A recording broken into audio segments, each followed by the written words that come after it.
Franchises kind of get a bad rap. We're like, true entrepreneurs don't own franchises. Real true entrepreneurs do own franchises, and they do it passively. Let's do a masterclass on why someone would want to invest in a franchise or even look at it as a passive income. Erik Van Horn is a top franchise advisor and entrepreneur who scaled his first franchise to 42 locations in Austin, Texas. He went on to acquire 8 more brands, launch one as a franchisor, and secure major exits, including an 8-figure sale to private equity. I've been told in the franchise business that about $50,000 to $100,000 is kind of the minimum. I would say you would probably want to start at the minimum. I think of like franchise, McDonald's. I don't want to be making hamburgers. What are the steps that you're walking me through on how to consider if I should do a franchise or not? Retail is going to be too expensive, high risk. What I would be looking at is making sure. If you were making a pro list, there's a lot of pros. Let's talk about the cons. So cons for franchising, you have to. Let's talk about how you pick a franchise, because it's just like real estate, insurance. My advice for people, well, I guess start. Erik Van Horn, welcome to the BetterWealth Show. I've been waiting ever to be on this. Finally, I get on. I've been avoiding you for years. I've been avoiding you for years, but we're going to talk about franchising, all kinds of passive income assets. Like when I think of assets, sometimes I think of like stocks, real estate, investing in business, maybe even crypto. I don't necessarily think of franchising as an asset class because there's not a lot of people talking about it. You are an expert. You've dedicated your life to this. And so I would love to dive into that. But then also, like, let's do a masterclass on why someone would want to invest in a franchise or even look at it as a passive income asset. Perfect. I love it. All right. So we're on an elevator together and you're just like giving me a little context to who you are. What does that story look like? I started, well, I'll back up even further. So I was going to go to law school, registered, and I'm a straight C student. So law school would have been a disaster. Yeah. I quit law school. I invested some money into some real estate. And then a month later, I had $20,000 in my pocket. Wow. Of a quick flip. And I took that. I had some advice that said, don't spend a bunch of money, put that into a business, invest it somehow. Yeah. And so I had some friends looking at buying a franchise and I didn't know any better. So I went to this seminar thing and walked away, basically bought my first franchise. And I took that money from that first franchise, rolled it. I started 3 locations my first year. 9 years later, I had 42 locations and I had an exit from that first franchise. Over the next number of years, I think next 9 years, I owned 7 different brands as a franchisee. None of them where I lived. All of them were out of state. And that was my first start into franchise. And so did any of the 9 that you owned, were you like the main operator? Or like, because you said that none of them were in that state, were you operating it day to day, or did you invest in a franchise like some people invest in real estate? I read the E-Myth and I knew that you shouldn't be the operator. Yeah. And so I was a marketer. I knew marketing, hired for operations, and I didn't know anything about taxes. So I think the best thing that happened to me is I accidentally got into this business that I didn't know anything about the actual business itself. Yep. And so I never did a tax return. All I did was hire good operators, hire tax preparers, and I knew marketing. So my job was to drive business in the door. Okay. And so I was pretty active in the business, but I was definitely not an operator. Okay. So you have me hooked. One of the things that, and this could be because you're so old, and so $20,000 back in the day got you a far away. I've been told in people that are in the franchise business that about $50,000 to $100,000 is kind of the minimum. Not sure if that's true. What I would like to do is now let's talk about a master class. And then if you had to like present, or if we were at coffee and I was like, okay, I want to learn how to get into this, because I'm actually really curious. It's like, should I be investing some of my money into a franchise, not operate it? And what does the cash flows look like? So I don't know where you want to begin, but let's create like a masterclass or framework for people that are watching or listening. And, again, you have me hooked, man. So you're right. I am definitely a lot wiser, smarter than you. So yeah, okay. All right. So 20,000 does not go as far today as it did 20 years ago. We've had some inflation. That's right. And so, the dollar does not go as far. I would say for someone starting out thinking about buying a franchise, you would probably want to start at the minimum 50,000. I feel much more comfortable at 100,000 because you have to pay for the franchise fee. Back in the day, the franchise fees were $20,000. Yeah. Today, they're $50,000 or more. Okay. And then there was different ways to finance it back then, kind of in-house with different brands, but it's not that way anymore. So the landscape has definitely changed. So I would say $100,000 to invest into your first franchise. That gives you a lot of options. You can do it for less, but the options are limited. And when you're looking at really buying a business or buying a franchise, you want to have a lot of options. So the big difference is, do you want service-based, like a man in a van, chuck in a truck, or do you want to get into something that's retail-based, where you have to sign a long-term lease, do a build-out and things like that? So let's take it two paths. So if you have $100,000 and you're listening to this or watching this, you could do a lot of different things with your money. You could put it into real estate, you could put it in the market. Hopefully you don't put all in crypto, okay?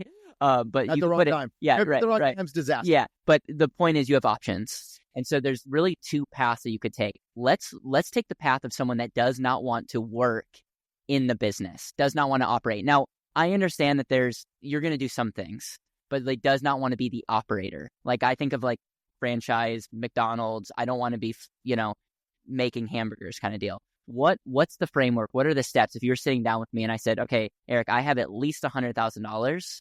What are the steps that you're walking me through on how to consider if I should do a franchise or not? And what are the things that we need to look out for? So I would look at probably service-based businesses. Okay. And because retail is going to be too expensive, high risk, and it's probably, if you have $100,000 to invest, I probably would not do a retail-based business. Okay. I'd look at service-based stuff that, like, let's take restoration, for example. Restoration's like ServPro. Yep. And, it's a needs-based thing. Something happens, somebody's home floods, they need somebody right then and there to go, like, dry out the carpet, knock out some drywall, whatever it is, so mold doesn't start growing. That's a typical like needs-based, service-based business. And so there, you just need to put your $100,000 and finance part of that, and now you have a business. I think what I would be looking at is making sure you're with the right brand in the right market. So many times people get into, they're in the wrong market for whatever that business is, like different regulations in different markets. So there's a lot of things to consider when it comes to the market that you're in. Even Facebook ads. Facebook ads work different in different markets. There's regulations that are different in different markets. And so let's stick with restoration. Okay. Florida is great. Yeah, restoration. Great. I mean, hurricane comes through, it's non-insurance based, like that's great. So if you're thinking about buying a restoration business and you are in Salt Lake and you think, oh, it works in Florida, it's got to work in Salt Lake. A lot of times, I think the biggest thing when you're buying a franchise is talking to other franchisees. And you need to know who you're talking to, how long they've been in business, what was their background before. So you want to talk to somebody that is like you. Yeah. If they're talking to you, you probably want to find somebody that's not very good at pickup. Yeah. Like that. So, but you need to talk to somebody that is not like you, but that is like you. And they're in the same market as you. So Florida, you talk to somebody, they're like, we made $500,000 last year. It was great. Yeah. Well, it was a fluke because they had a hurricane come through. If you don't dive into some of that stuff, you are not going to make a really good educated decision. Okay. So $100,000, you said that, with financing, I can get into a franchise. If I were to spend $100,000 on a service-based business, we'll take restoration, for example. You're not giving investment advice, and you're definitely not saying that this is even possible. But where would some of that money be for like hiring an operator and for marketing, or like, because I could give $100,000 to start, but I need money to then operate. So is $100,000 actually realistic to get in, or do you having more? It's light. Okay, so we're talking would say 200. Okay, 200. Yeah. Okay. I mean, that's a better number. That's a real number. Okay. Unless you're going to be that owner operator, the person that is buying the business, working in the truck, doing the thing. Yep. Okay. So, and I'm very curious about this. Okay. So let's say I have 200. I have 200,000, by the way. Okay. I'm interested in this. So let's say I want to do it in restoration. I'm pretty useless on most things other than beating you at pickleball. And, there's a couple other things I'm good at, but most of the things not good at, definitely not good at working with my hands. So would it be dumb for me to even think about that? Or do you know people like myself that get into the restoration business? And I just feel like there's like, you need to hire an operator, or do you need to have like, how do you go about that? The best franchisees that are looking at it from a more of a passive, semi-absentee perspective, they have an operator. They hire that operator, or they already have an operator. It's best to have an operator that is working that business, somebody that you know already. Because what happens if that operator quits, calls in sick, something happens to them, they don't want to work anymore, then you have to start over. Let me give you another example. Yeah. So I'm a passive investor in this other brand as a franchisee. I'm a 25% owner. There's two of us, 25% owners, and then there's two other partners who are 25% owners, and they get paid to operate it. Mhm. I think that's the best thing. If you have somebody that's an active owner, they have ownership, and they're being paid to run it for you. Yeah. And I like that model. It's my favorite way to invest passively in franchises. So the two right now that are active owners, they're getting a salary. Yep. Their goal is to replace themselves, and they want to do it in 3 to 5 years. Yeah. And then that aligns with my goal as well. I don't want to have to get in there and work, but if they want to replace themselves, now we have money for them to hire their replacement. So that's the best way to do it. And by the way, these people already have, like, the safest way to invest in a franchise, find somebody that's already in that industry. They know the industry. Totally. These two are in the industry already. I love that. And it's in a retail business, but at the same time, we have 3 open right now, and the landlords are paying for the vast majority of the build out. We are not out that much money. We're probably out $100,000 out of our pockets, financing the rest. And we are cash flow positive from day one. Wow. Okay. The reason franchises are so valuable is most businesses fail. Like, statistics are pretty high from a standpoint of, you get into business, even with a partnership, likelihood of you failing is higher than succeeding. Franchise has a proven marketing, has a proven brand, has a proven operation. And so there's I don't know the difference, if you know, of like between franchise versus just starting a business. I bet it's dramatic. So that is one of the pluses to starting a franchise versus starting a business. Is there any other obvious like pluses to like why you should look at a franchise versus starting your own? Because the negative is I'm paying a franchise fee versus if I don't, I have more money to,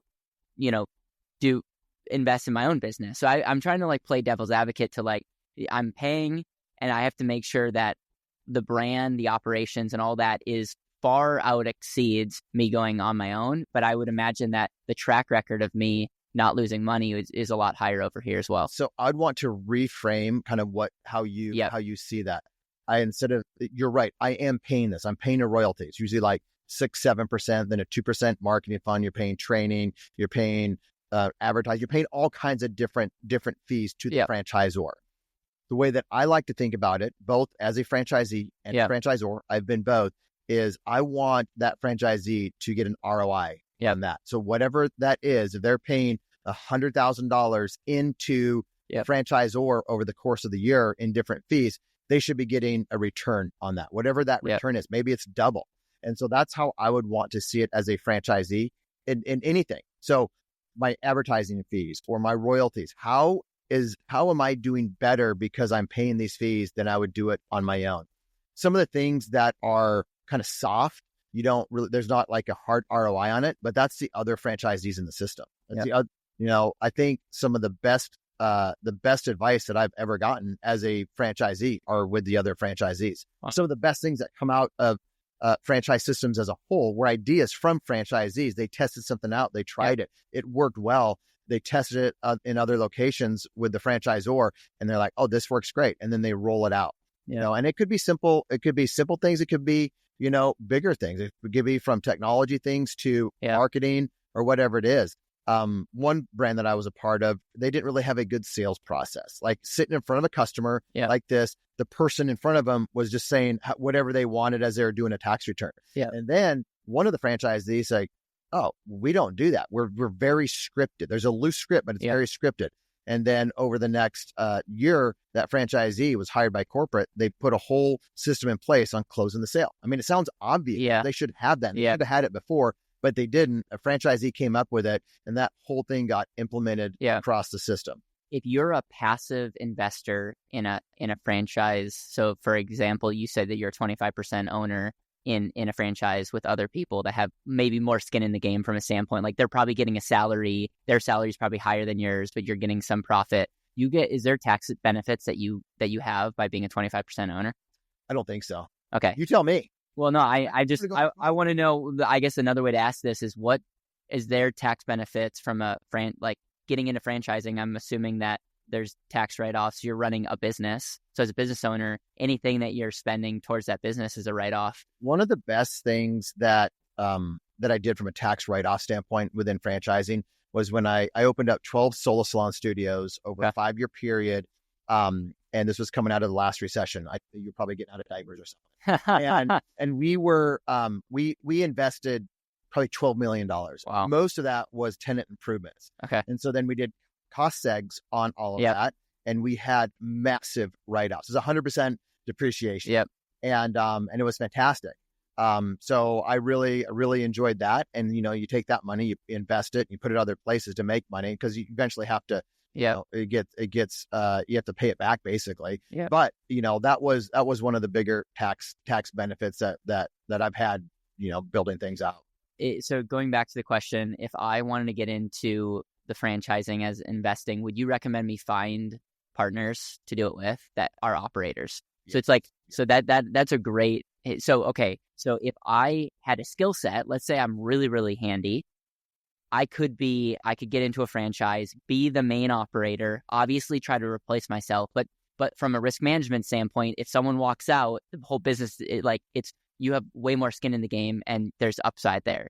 That makes sense. If you're someone like me who doesn't necessarily want to be in it day to day, then I should get into franchising if I can find other people that are passionate about operating that franchise. And then maybe I come to the table with capital or other strategies. There's not a ton of strategy though, because if you're buying a franchise, that's part of why you're paying them, right? Is they have the brand, they have all that dialed in. Where am I off, or am I? I don't think you're off. I think you're right. I think you will get a lot of advice out there of people wanting to sell you their franchise because you got some money, you got the $200,000, you're ready to go, you're hungry, you're ready to get a return on that, and they will sell you. Like franchisors will sell you. Yeah. Franchise salespeople will sell you. Yeah. And that's why like most people won't give the advice that I'm giving. Like don't do it alone. Get a partner, because it's very difficult. And when things go wrong, when things are right, it's wonderful, but things will go wrong. And then you're holding on to this thing where you have to work it. You don't want to work it. You don't like to work it. You don't know how to work it. So partnerships are the best thing. What type of rate of return would you expect if you were investing into a franchise? Like what type of rate of return are you looking for? When we look at brands at my private equity company, we are looking for average unit volumes of $1 million. Sometimes they're 500,000, but if you're looking at retail, we want $1 million average unit volume. We would like to see 30 to 40% EBITDA margins on that, and they're out there. Okay, so for the person that doesn't know what EBITDA is or unit volumes, like maybe say that a different way from a standpoint. Are you looking for like a 30 or 40% return on gross revenue? On gross revenue. Okay. Yes. Okay. I think, to your question earlier as well, if you were to invest, I think that's one of the things that franchises kind of get a bad rap. They're like, true entrepreneurs don't own franchises, and real true entrepreneurs do own franchises, and they do it passively because they're leveraging the franchisor to train your operating partner. Yeah. And I think that like right now I have my 2 operating partners at a convention. I'm making sure they're introduced to some of the top performing franchisees because I know them. They didn't know them. And like, you've got to talk to them. Yeah. And so they get to leverage other top performing franchisees, and they get to leverage all of the corporate training. Yeah. And so do the managers. The people that they're managing also leverage that. So I think it's great for true entrepreneurs to do it. Before I get into the big question about how you find the right franchise, let's talk about the cons to franchising. The cons that I can think of are you can sell the franchise, but we're not talking stock market liquidity, or in life insurance. One of the big pitches is it's super liquid. Obviously, that's not a pitch, right? But it's not like you're stuck. You might, if you have a good franchise, I would imagine that you could probably sell that. What other cons are there? If you were making a pro list, there's a lot of pros. what would be the cons if you were to be like, okay, these are the things to be careful of, or these are the downsides to investing in this versus something like real estate, the market, or investing in your own business? What you just mentioned is a con, but also a plus. It's a con if you were in the wrong market in franchising. If you are in a standalone market out by yourself, you have one location, one truck, whatever it is, you don't have neighbors right next to you, it's going to be hard to sell it. And it will be hard to expand. So when we bought Sola Salons, we bought 12 territories in Orange County. So we locked down that whole market. Wow. We did it because we knew that there were other franchisees in LA, San Bernardino, Ventura, all around us who were franchisees. So we wanted to expand. We could buy in those markets or buy out other franchisees. Also, we wanted to sell. They might be our buyers. So a lot of my acquisitions and sales have been to other franchisees. So that's something to think about just in growth or exit. We eventually sold our 12 Sola Salons to a private equity company. Wow. So that's something else that people don't think about with franchising. And made a good return? Yeah, we made a good return. Yeah, it was a nice, healthy exit. Very, very happy with it. So cons for franchising, you have to listen to the franchisor. You don't have the freedom to do whatever you want, whenever you want. You just can't go make your own website or tweak your own website. You'll get in trouble. You can't, the sign is what it is. You can't put up like Erik's coffee shop. It's Starbucks or whatever, Scooters or whatever it is. Yeah. You can't change it. You can't change the recipes. There's a lot that you can't change. The tendency for franchisees is to change things because we all think that we know better. Yeah. Even though we don't, we think that we know better as a franchisee. And you're always trying to tweak things, change things, push the boundaries. And that's not a good thing. It's not a good thing for the franchisor, and it's not a good thing for the franchisee. Eventually, the franchisee and the franchisor will have a good working relationship, but there's tension at different times. So that's one of the negatives. You're restricted. Like, we're in Austin right now, and I used to have locations here for one of my businesses. I could only market up to my boundary. I couldn't cross the road and go market my location because it wasn't mine to market. You might have a bad franchisee next to you and they're going to hurt you a little bit. But if you have great franchisees and you're a little weaker, it's going to help you. So those are some of the negatives. Okay. So now let's talk about how you pick a franchise, because it's just like real estate. It's just like insurance. It's just almost like take any category. You can make general statements, but there are winners and there are probably losers, and then there's probably average. Yes. And so if I were to come to you, and I'm actually going to do that, like, please talk to me like in real, because I'm very interested. How would you go about like figuring out what I should invest in? Obviously, I'm already thinking of people that I could potentially partner with, but what's the process of finding that? Are there brokers out there that have long lists? Should I go into ChatGPT? Do I reach out to you? Like, how do you go about figuring out where to begin? Because I don't even know, like you've mentioned restoration and a salon. That's about it. That's interesting. And then I know that there's a lot of fast food deal, which I wouldn't necessarily be super interested in. So I'm going to hand it over to you around like, okay, someone's interested. Now, how do we surf? Like, how do we figure out, how do we sift through, like, where do we begin? We just call your cell phone, or like, where do we begin? It's so hard because you go to the magazines, it's all outdated information. Yeah. Outdated by 18 to 24 months because and you don't know what they're reported on. They say a number one franchise brand, emerging brand, whatever it is, it's all outdated information. You don't know really what they're scoring that. So I would use that as a point just to start looking at some different brands. I think what I would do, my advice for people, well, I guess start in your market. Like, I would want to make sure look at the market that you'd want to be in. And then I would look at some of the people that you think would be interesting as partners and start with them. Okay. So now you're in your market or whatever market is that you want to start in. And then you have some people on your bench or possible bench that would be, and then you see what they are good at and their skill set. And then beyond anything else, I would start putting together like, who are they good at managing? Who are they not very good at managing?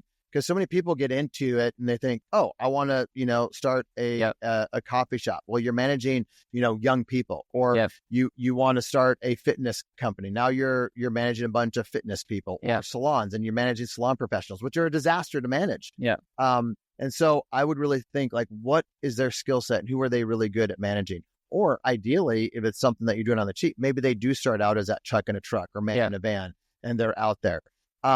So like one of the things I think for you, I won't name the brand, but there's a brand that we have that you could start out in a salon suite. Okay. You de-risk it. It's in the beauty space, but you start out in a salon suite. So you're in there. I have two brands like this, actually. Okay. You start out in a salon suite. You're renting 100 square feet. You have one technician in there, and they're performing their service.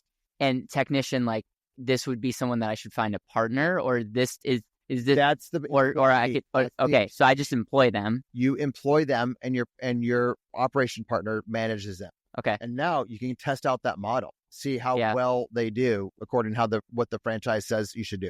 If it's $10,000 a month or whatever that number is, if you're doing that in the salon suite down the street, then you have you're in a good area. Now you can go find your 2,000, 3,000, 1,500 square foot retail spot in that particular market. And then you'll be building up your clientele in the salon suite. You open up the flagship, and now you're in business. Awesome. So that's, I think, I always think, like, how do you de-risk it? Yeah. And we found two brands like that are actually doing it like that. Okay. I think about some things that are in fitness in general right now is decreasing. Okay. Average unit volumes, gross revenue is decreasing in fitness in general.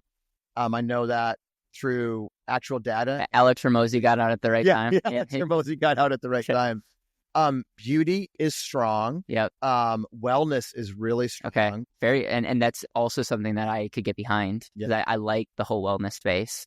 And so beauty, wellness are good spaces. Those are great spaces. And I think anything that are needs based, kind of like what we're talking about with restoration. I think some of the home service stuff right now, there was an influx of that during COVID. So people got their window treatment done, or remodeling, or whatever it is. And so there was more customers in a short period of time. The franchises did very well. People probably should have sold a year ago, made a nice healthy profit, but the customers aren't there anymore. Okay. So, and I'm just going to reverse engineer what I'm hearing you say. So really, if you're someone like me, you got to find the who. And when I say who, this would be the operating partner.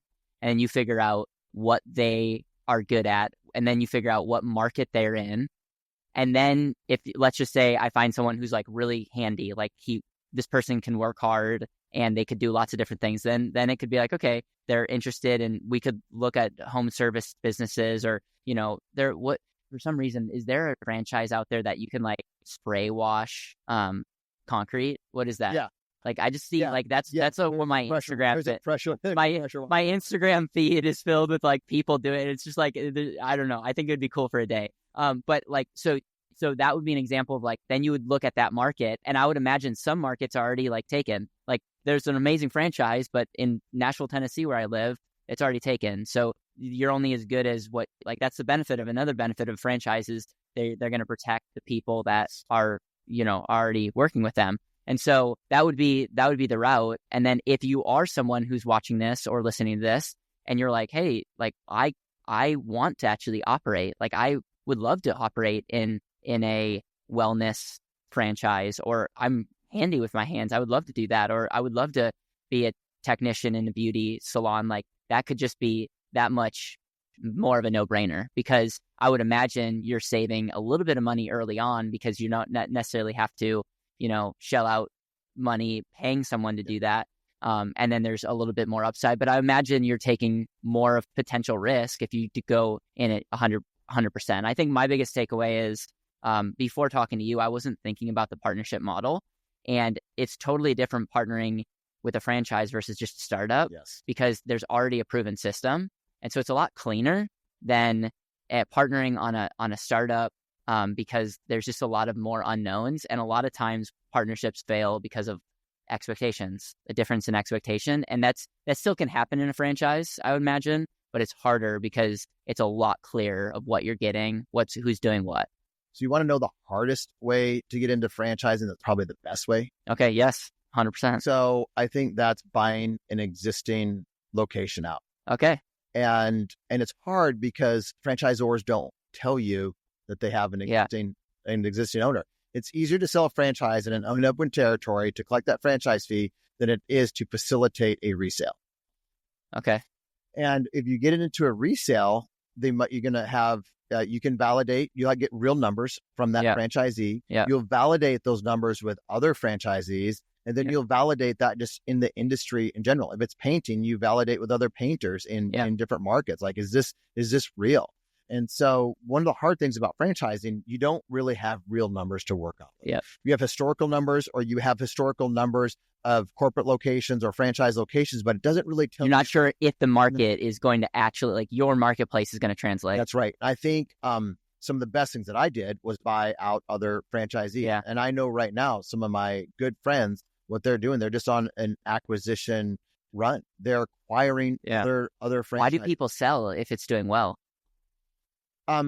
Life changes. Think about this. They're locked down to that market, and they're moving, or they're retiring, or they're just burned out on it. Maybe they just have one location and they're not making, and somebody with 15 locations can just gobble that up and put that into their current portfolio, and they have much better economics on it. How do you find these deals? Like, did become friends with you? I know you have a community. I want to make sure that we're plugging any of your stuff down below. But is it connecting with someone like you, or like, how does someone find out? So let's give the lay of the land. Yeah.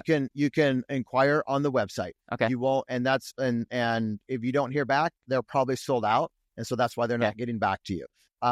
If they're aggressive, they want you. You can talk to a franchise consultant or broker. Okay. Some of them are amazing. Yeah. And some of them are worthless. Yeah. They are the real estate agents yesterday. They're franchise brokers tomorrow. When the real estate market takes off, they'll be mortgage brokers. Yeah. I mean, they're just they don't have any experience. And so if you get the right one, they're tremendous help. They're limited on what they could show you as well.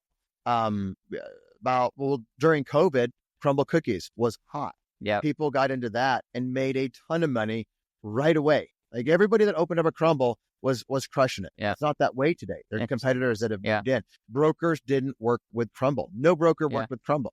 And so if you went to a broker, they would tell you you're an idiot for going with crumble, because they are not making anything off of it. Yeah. I mean, they probably truly believed it was a bad thing. So you might not be getting the best advice, but working with a good consultant, good franchise broker is great, or can be great. They get paid by the franchisor, just like in real estate or something like that. So they're incentivized by the franchisor. And then I would just talk to franchisees in your market. Okay. Like, if it's something interesting, an industry that you want to get into, I would just start talking to the different franchisees.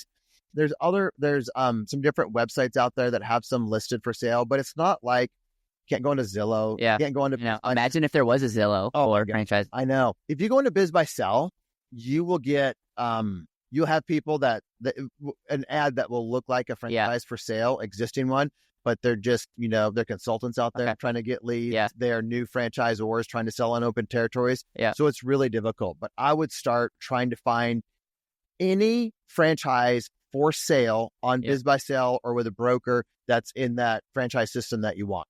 That's where I would start. Any final words that you have? Anything that was not said that should have been said when it comes to creating a masterclass around, should you invest in a franchise? And I'm excited to talk offline about nail salons or whatever the salon. I'm interested. I'm unemotional about what we do, as long as what I personally wouldn't be able to do is own a franchise. If I'm into health, I personally don't want to own a franchise that's like not helping people with health. That's just a conviction that I have. But I'm open for open for lots of different ways to add value to the world.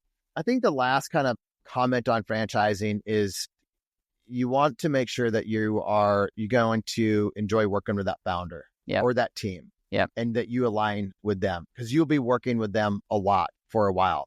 And then also realize they're probably going to sell to private equity at some point. And that's just the nature of it. They are probably going to have a liquidation event where they get to, cash out on all their hard work, and the private equity comes in.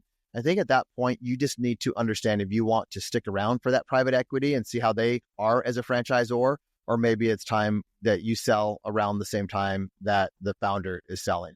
Okay. So that's something that's probably not talked about very much in Yeah. franchising, but that's what I would be thinking about. What's the best way for people to get to know you? I know you have some Got a community. podcast called Franchise Secrets. Okay.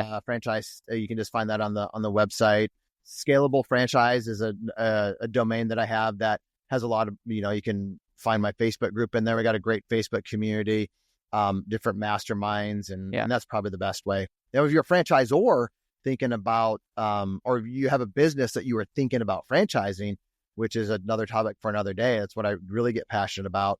That is, you can find me at frontstreetep.com, and that's where we So have if people. someone had something that was really, really working and they're like, I want to talk about potentially franchising this, that's where your bread and butter is. That's what I do. That's what I do all day long, is help brands grow and scale. Awesome. Erik, thank you for coming on the show, and thank you for giving me a lesson and masterclass around franchising as an investment. Absolutely. Thanks, Caleb.